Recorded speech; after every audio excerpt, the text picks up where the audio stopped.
Assalamualaikum warahmatullahi wabarakatuh.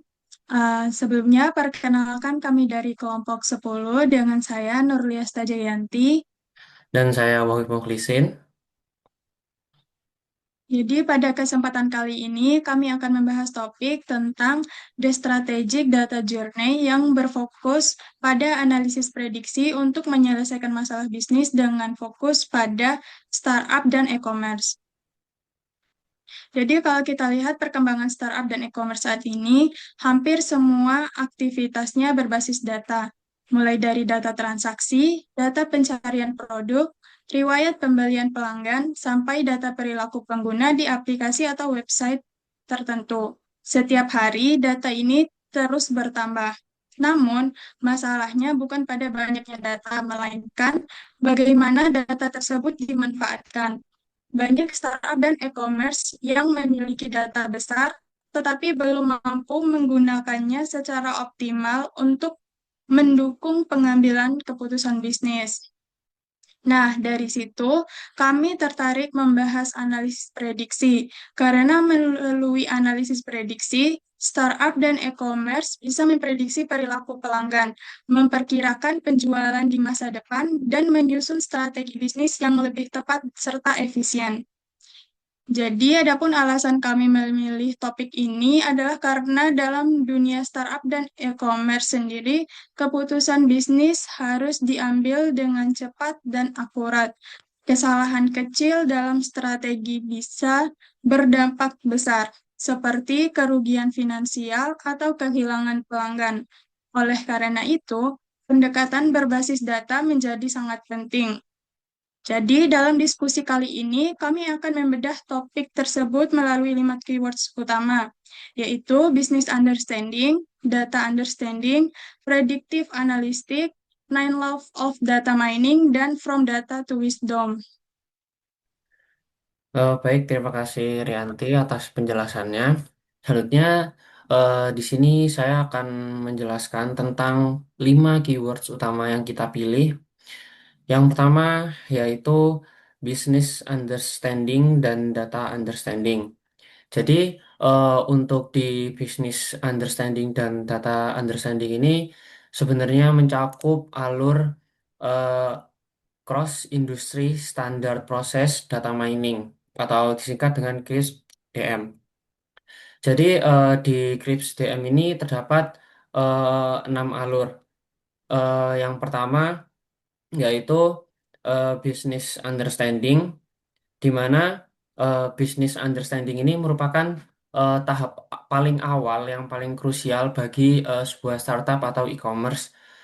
Dan di sini praktisi data itu harus menentukan tujuan dari proyek yang dikerjakan itu nanti memiliki sudut pandang bisnis seperti apa. Nah, selanjutnya untuk data understanding sendiri itu merupakan tahap di mana mengenali data yang dimiliki oleh startup atau e-commerce itu sendiri, yang berisi untuk mendeteksi masalah kualitas data, baik data kosong ataupun data yang salah input yang menyebabkan noise, serta mencari pola awal yang menarik dari data tersebut. Selanjutnya, terdapat predictive analytics, di mana predictive analytics sendiri ini terbagi menjadi dua, yaitu terbagi pada 6 step di CRISP DM sendiri, yaitu pada tahap modeling dan pada tahap evaluation. Di mana predictive analytics sendiri ini merupakan jantung dari startup dan e-commerce, di mana definisi secara sederhana adalah proses untuk menggunakan data historis atau data masa lampau, menggunakan algoritma statistik untuk memperkirakan kemungkinan hasil atau tren di masa depan. Nah, secara tidak langsung predictive analytics sendiri ini memunculkan sebuah pertanyaan, yaitu apa yang mungkin terjadi di masa depan. Jadi, developer sendiri itu nantinya akan melakukan forecasting atau perkiraan, baik prediksi maupun apa ya, perkiraan yang terjadi di masa yang mendatang itu, bisnis yang akan dijalankan tuh seperti apa. Nah, Selanjutnya terdapat Nine Laws of Data Mining.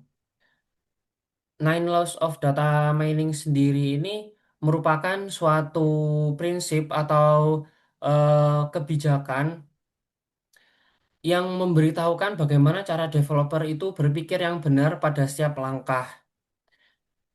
Yang pertama itu eh, pada hukum data mining itu terdapat Business Goals Law yang merupakan tujuan utama data mining untuk mendukung tujuan bisnis yang bukan hanya akurasi model saja. Selanjutnya terdapat Business Knowledge Law yang merupakan pengetahuan tentang bisnis e-commerce yang dijalankan dan pengetahuan tentang algoritma itu sendiri.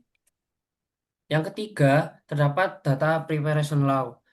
Data preparation law sendiri ini merupakan data mining yang merupakan sebuah proses dan bukan sekali jadi, dan data preparation law ini berhubungan langsung dengan 6 step di cross industry standar proses tersebut. Selanjutnya yang keempat terdapat NFLDM atau disebut dengan proses law. Proses law sendiri ini merupakan proses yang terjadi di dalam eh, pemrosesan suatu data yang berhubungan dengan keenam alur ini. Selanjutnya yang kelima itu ada pattern law atau Watkins law yang merupakan pola yang selalu ditemukan di dalam data, tetapi tidak semua pola itu akan berguna atau nyata, dan tidak semua pola itu akan berguna untuk hasil prediksi atau tren di masa depan.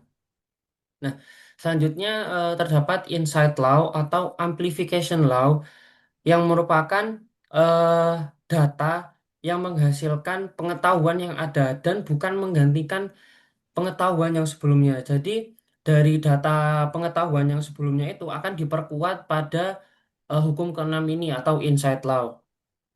Dan yang ketujuh merupakan prediction law, di mana prediction law ini merupakan prediksi yang baik.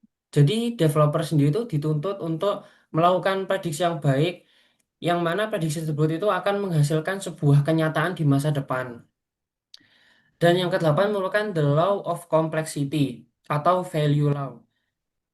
The law of complexity sendiri ini merupakan seringkali model yang sederhana lebih baik dari model yang sangat kompleks. Jadi eh, developer sendiri itu dituntut untuk membuat suatu model prediksi yang sekiranya dari model prediksi sendiri itu sederhana tetapi memiliki akurasi prediksi yang sangat baik. Dan yang kesembilan merupakan law of change atau the law of experience, di mana developer sendiri itu menjadikan pengalaman dalam mengolah data itu adalah guru yang terbaik. Nah, selanjutnya yang terakhir from data to wisdom.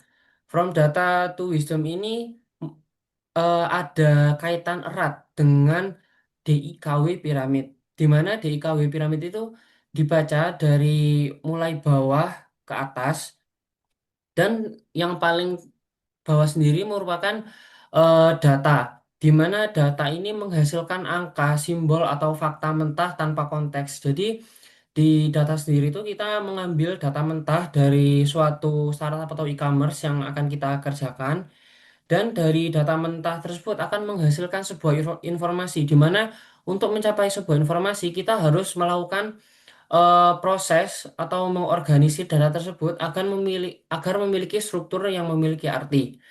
Selanjutnya, ketika sudah menghasilkan information atau informasi, akan menuju ke knowledge atau pengetahuan, di mana informasi yang sudah diproses tadinya akan menghasilkan pengetahuan yang dapat dianalisis dan dikaitkan dengan pengalaman atau konteks tertentu sehingga menjawab pertanyaan bagaimana. Selanjutnya, dari knowledge itu sendiri akan menghasilkan wisdom atau tujuan utama dari eh, perlakuan data itu sendiri, di mana wisdom ini merupakan tahap tertinggi kita untuk menggunakan pengetahuan untuk membuat keputusan atau kebijakan tren di masa depan. Jadi seperti itu. Selanjutnya, setelah kita membahas tentang kelima keywords tadi, kita akan melakukan evaluasi bersama Gemini tentang apa yang sudah kita bahas sebelumnya.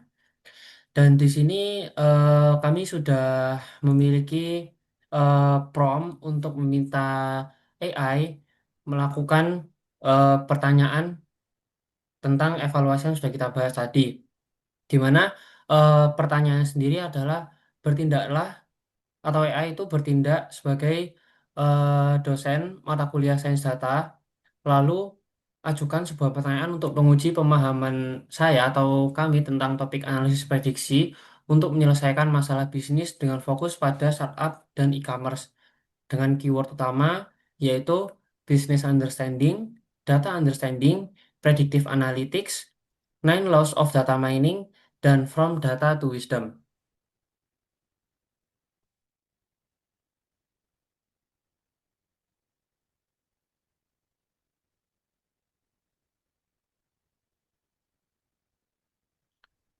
Nah, di sini AI sudah melakukan generate dan akan memberikan kita pertanyaan, di mana yang pertama ada sebuah studi kasus yaitu optimalisasi retention rate pada startup e-commerce yang bernama Shopfest. Dan di sini kita diminta untuk membayangkan bahwa kita adalah seorang lead data scientist atau head of data scientist di sebuah startup e-commerce yang sedang mengalami masalah tingginya angka customer churn atau pelanggan yang berhenti menggunakan layanan, dan kita diminta untuk memanajemen dan membangun model prediksi untuk mengidentifikasi pengguna mana yang berpotensi pergi dalam 30 hari ke depan atau tidak aktif lagi sebagai customer selama 30 hari ke depan. Di mana terdapat 4 pertanyaan. Yang pertama yaitu tentang business understanding, dan eh, kita diminta untuk bagaimana cara kita mendefinisikan customer churn secara operasional agar selaras dengan tujuan bisnis. Dan sebutkan setidaknya 3 sumber data internal yang krusial untuk dipahami sebelum Anda memulai membangun model. Nah, selanjutnya pertanyaan kedua yaitu tentang the nine laws of data mining, di mana berbunyi hukum ke-1 menyatakan bahwa business goals are the origin of every data mining solutions. Jika hasil prediksi Anda memiliki akurasi 95%, tetapi hanya memberikan daftar nama pelanggan tanpa alasan mengapa mereka pergi, apakah ini sudah memenuhi hukum tersebut? Dan kita diminta untuk memberikan argumen. Dan untuk yang ketiga itu tentang keywords from data to wisdom. Kita diminta untuk menjelaskan transformasi proses dari tahap data, misal log transaksi mentah hingga menjadi sebuah wisdom atau kebijakan strategis perusahaan untuk memberikan sebuah keputusan dalam konteks prediksi churn ini. Dan yang keempat yaitu predictive analytics, di mana mengapa dalam dunia startup model prediksi yang interpretable atau bisa dijelaskan seringkali lebih berharga daripada model black box yang akurat namun tidak dipahami logikanya. Dari keempat pertanyaan ini kami akan menjawab secara urut, dan kita akan memulai dari pertanyaan pertama yaitu bagaimana Anda mendefinisikan churn secara operasional agar selaras dengan tujuan bisnis, dan sebutkan setidaknya 3 sumber data internal yang krusial untuk dipahami sebelum Anda mulai membangun model. Oke, mungkin dari saya terlebih dahulu. Jika kita dilihat dari studi kasusnya, kita diminta untuk mendefinisikan churn. Menurut saya sendiri, churn itu didefinisikan secara teknis sebagai kondisi di mana seorang pelanggan tidak melakukan transaksi atau tidak melakukan aktivitas login sama sekali dalam jangka waktu tertentu, di mana di sini berdasarkan studi kasusnya ada jangka 30 hari ke depan. Selanjutnya untuk tujuan teknis data miningnya itu kita diminta untuk membangun model prediksi klasifikasi untuk mengidentifikasi pengguna dengan probabilitas tinggi untuk berhenti menggunakan layanan sehingga tim pemasaran bisa melakukan intervensi sebelum mereka benar-benar pergi. Dan menurut saya terdapat tiga sumber data internal yang paling krusial. Yang pertama yaitu log transaksi berupa frekuensi pembelian atau eh, berapa banyak pelanggan melakukan pembelian. Dan yang kedua nilai transaksi rata-rata. Dan yang ketiga yaitu penggunaan diskon selama pelanggan itu menggunakan Shopfast. Nah, yang kedua yaitu log aktivitas aplikasi, yaitu seberapa banyak pengguna melakukan login pada aplikasi Shopfast, dan selanjutnya durasi sesi selama pelanggan melakukan interaksi terhadap aplikasi dan fitur yang paling sering digunakan. Nah, yang ketiga itu ada data customer service berup- atau riwayat keluhan atau tiket bantuan dan rating ulasan yang diberikan pelanggan selama melakukan interaksi dengan Softfast. Mungkin menurut saya seperti itu saja dan mungkin bisa ditambahkan oleh Rianti. Ya, baik. Kalau menurut aku ya, churn itu bisa didefinisikan sebagai pelanggan yang nggak melakukan transaksi sama sekali dalam 30 hari ke depan. Jadi jelas siapa yang dianggap eh, pergi dan siapa yang masih aktif. Nah, sebelum bikin model, ada beberapa data internal penting yang harus dipahami dulu. Misalnya data transaksi buat lihat seberapa sering pelanggan tersebut belanja dan total belanjaannya seberapa banyak. Yang kedua, ada data aktivitas pengguna, misalnya terakhir login, browsing produk, atau cuma buka aplikasinya doang. Yang ketiga, ada data layanan pelanggan, eh, kayak complaint, refund, atau rating. Jadi dari situ kita bisa ngerti pola perilaku pelanggan dan alasan kenapa mereka berpotensi churn. Jadi seperti itu. Mungkin dari jawaban kami berdua, kami akan memberikan kesimpulan terhadap Ya, pertanyaan nomor satu.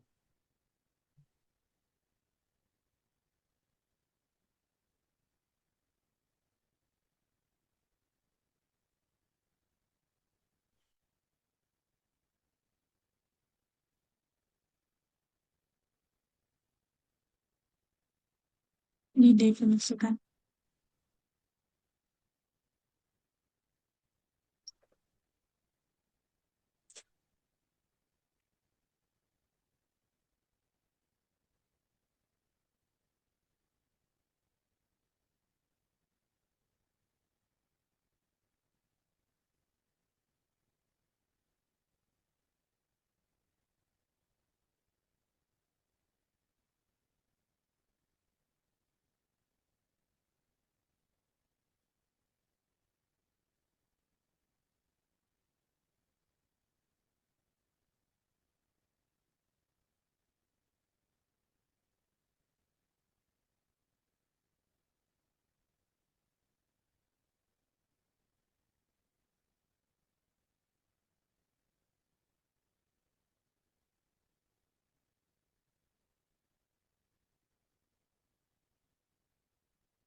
Oke, mungkin di sini saya akan coba membacakan tentang analisis yang diberikan oleh Gemini terhadap evaluasi yang kita lakukan.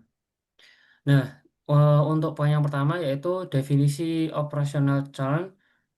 Definisi kita itu mengenai tidak melakukan transaksi atau aktivitas itu sudah tepat. Namun dalam business understanding ternyata harus lebih spesifik, yaitu di mana kita menyebutkan rentang waktu tertentu. Dan sebenarnya ini harus didefinisikan secara business cycle. Di e-commerce, jika rata-rata orang belanja sebulan sekali, maka 30 sampai 60 hari tanpa aktivitas disebut churn. Nah, terdapat pembedaan menurut Gemini, yaitu kita perlu melakukan pembedaan antara retention churn dan app churn. Nah, kedua ini merupakan strategi penanganan yang berbeda, di mana retention churn ini pelanggan tetap memiliki aplikasi, namun tidak apa ya, tidak tidak belanja di aplikasi tersebut, tetapi masih memiliki aplikasi tersebut. Dan jika app churn ini Mm-mm. bisa kita simpulkan, yaitu pelanggan memungkinkan tidak belanja lagi di platform tersebut dan malah menghapus aplikasinya. Nah, untuk yang kedua yaitu sumber data internal ini sangat krusial, di mana Gemini memberikan tiga jawaban yang sangat valid, yaitu yang pertama transaksi, dan yang kedua aktivitas aplikasi, dan yang ketiga interaksi customer service. Dan ini mungkin jawaban kita sudah benar, tapi kita kurang menjelaskan tentang apa saja yang ada di dalam ketiga poin tersebut. Nah, selanjutnya kita akan membahas tentang topik yang kedua, yaitu The Nine Laws of Data Mining.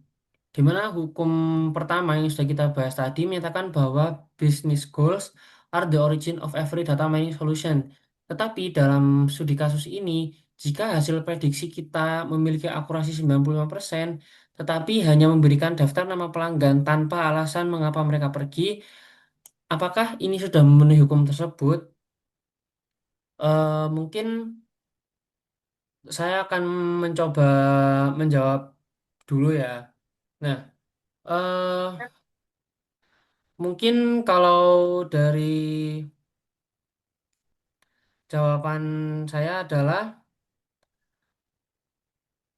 hmm, masih belum memenuhi hukum tersebut, karena menurut saya jika prediksi akurasinya itu sangat tinggi, tetapi hanya memberikan daftar nama pelanggan tanpa alasan mereka pergi, itu akan menjadikan data yang harus dipertanyakan, karena data tersebut itu tidak memiliki konteks, lalu tidak memiliki informasi apa-apa yang jelas.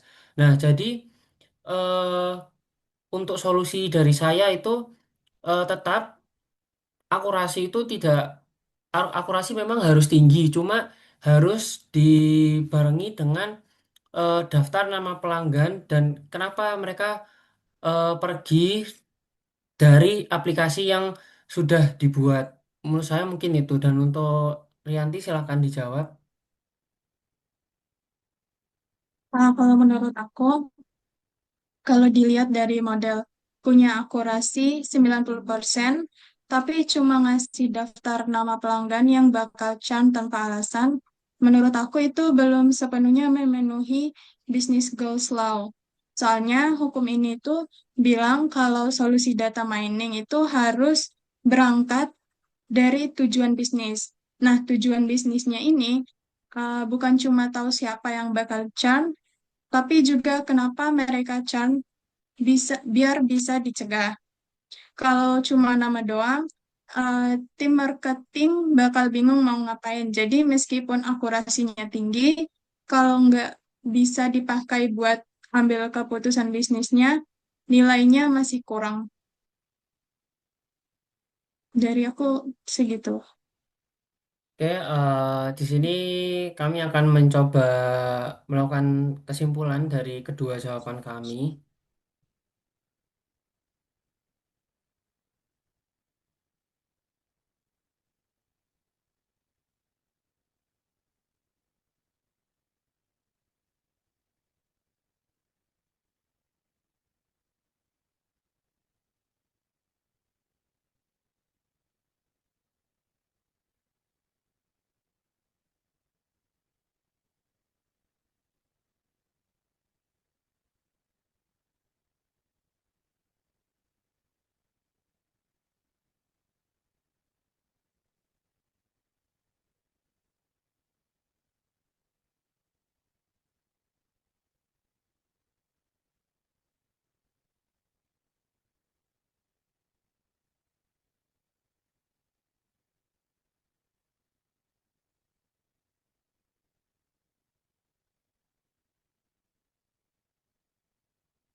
Untuk nanti tadi, untuk alasan yang pertama itu apa ya, Vin?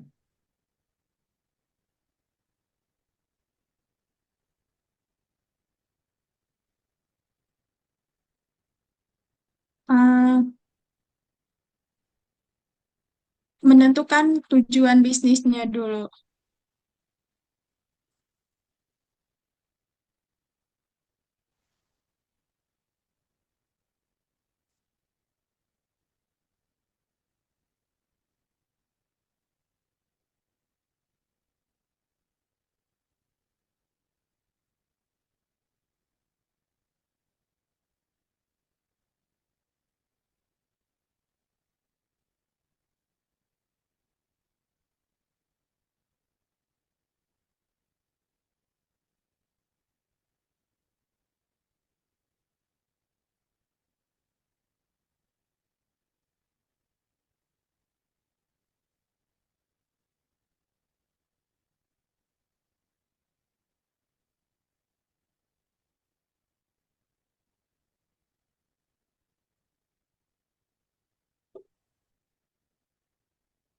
Oke, berdasarkan evaluasi dari Gemini, eh, jawaban yang sudah kita berikan sudah tepat karena hal tersebut itu berkaitan tentang business understanding, di mana yang sudah kita bahas tadi itu business understanding itu menyinggung tentang bagaimana tujuan bisnis yang akan kita lakukan untuk memprediksi tren di masa depan.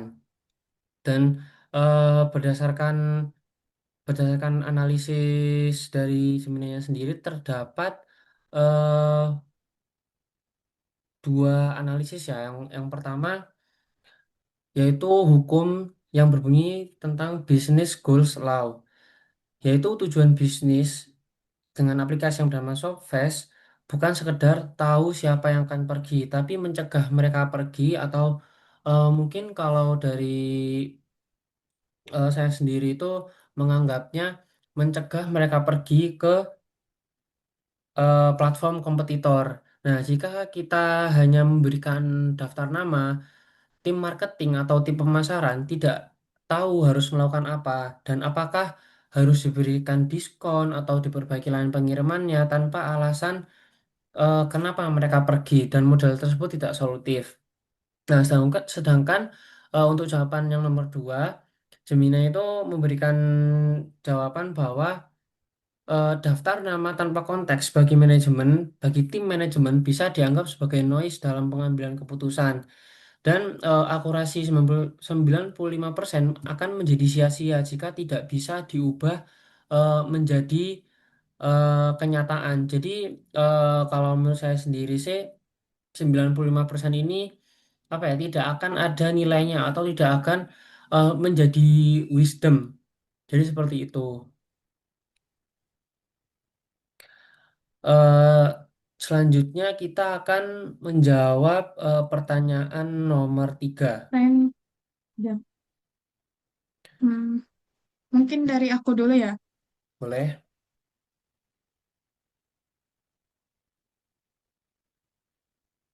Pertanyaannya, jelaskan transformasi proses dari tahap data, dari data mentah ya. Oke. Kalau dijelasin pakai konsep from data to wisdom, alurnya bisa gini. Misalnya, data mentah kayak log transaksi, data klik, dan aktivitas pengguna. Kemudian, data itu diolah menjadi info, misalnya pelanggan yang jarang login dan nggak bisa belanja dalam 30 hari ke depan. 30 hari. eh, Ya, Selanjutnya, dengan dari info 30 hari. itu muncul pola, misalnya pelanggan yang jarang aktif dan sering komplain lebih berisiko churn. Nah, di tahap ini paling penting yaitu keputusan bisnis. Misalnya bikin promo khusus, program loyalitas, atau perbaikan layanan buat pelanggan berisiko tinggi. Jadi, Hasil akhirnya bukan cuma angka prediksi, tapi aksi nyata yang bisa dijalanin oleh perusahaan. Gitu. Oke. Mungkin ada tambahan dari Wahid. Mungkin kalau dari aku sendiri, kan semisal kita punya platform e-commerce dan kita sedang mengalami masalah yaitu tentang customer churn ini atau pelanggan itu tiba-tiba menghilang tanpa alasan yang jelas selama 30 hari ke depan. Aku lumayan setuju sih dengan pendapatmu tentang Ya, yang pertama itu soal peningkatan data mentah. layanan peningkatan layanan aplikasi, Ya, terus mungkin pemberian diskon terhadap pelanggan karena hal tersebut itu memungkinkan pelanggan untuk kembali terhadap platform yang sudah kita bangun. Nah, mungkin untuk transformasi proses dari tahap data hingga menjadi sebuah wisdom. Nah, untuk data mentahnya sendiri itu kita harus mengetahui s- selama sebulan ini kira-kira berapa pelanggan yang sudah melakukan transaksi di platform kita. Nah, selanjutnya dari data itu kita membuat laporan yang terstruktur. Misal dalam sebulan ini tuh mungkin ada penurunan finansial di aplikasi sekitar berapa persen. Dan selanjutnya dari informasi laporan itu akan menghasilkan knowledge atau informasi berupa hasil analisis prediksi. Misalnya pengguna yang tidak ada respon tidak apa ya pengguna yang komplain tetapi dari customer service-nya itu tidak memiliki respon selama 24 jam itu pastinya akan memiliki resiko untuk meninggalkan aplikasi itu. Dan yang terakhir itu tentang wisdom atau kebijakan strategis perusahaan untuk memberikan keputusan. Nah, untuk kebijakannya itu mungkin bisa perusahaan itu memberikan voucher atau diskon tadi yang sudah disebutkan dan meningkatkan mm-mm. layanan terhadap aplikasi atau customer service itu sendiri. Jadi mungkin dari kami itu sih dan kita coba untuk melakukan evaluasi ya. Ya.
Berdasarkan analis dari Gemini, eh, kita sudah tepat dan refleksi struktur DKW pada kasus Solves dan kita sudah berhasil memetakan prosesnya dengan sangat logis.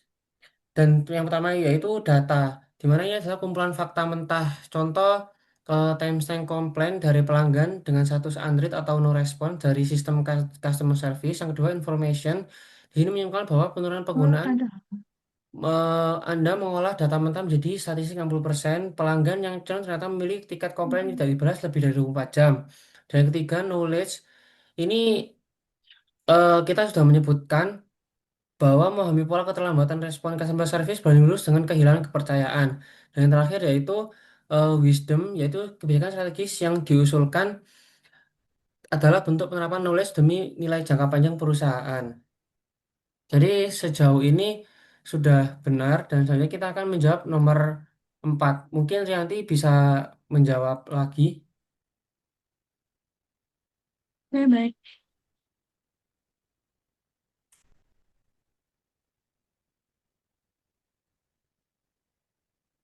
Oke, pertanyaannya, mengapa dalam dunia startup model prediksi yang interpretable bisa dijelaskan?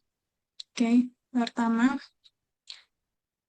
menurutku di dunia startup, model yang bisa dijelasin itu sering lebih berharga daripada model black box yang super akurat tapi nggak bisa dipahami. Soalnya startup itu resource-nya terbatas dan butuh keputusan yang cepat. Kalau modelnya bisa dijelasin, tim bisnis dan marketing jadi ngerti kenapa si pelanggan diprediksi churn dan bisa langsung mengambil tindakan.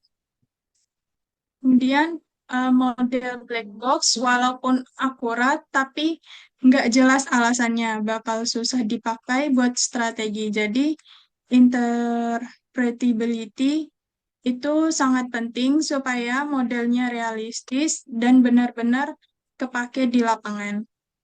Intinya itu di startup data bukan cuma buat diprediksi, tapi buat bikin ke keputusan bisnis yang masuk akal dan bisa dijalanin. Hmm. Mungkin cuma segitu.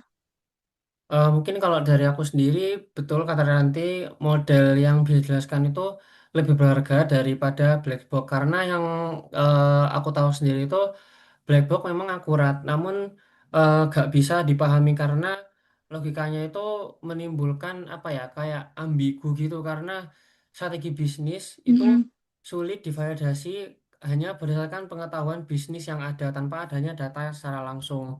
Nah, mungkin dari aku sih itu aja dan ntar aku coba kesimpulin aja ya. Ya.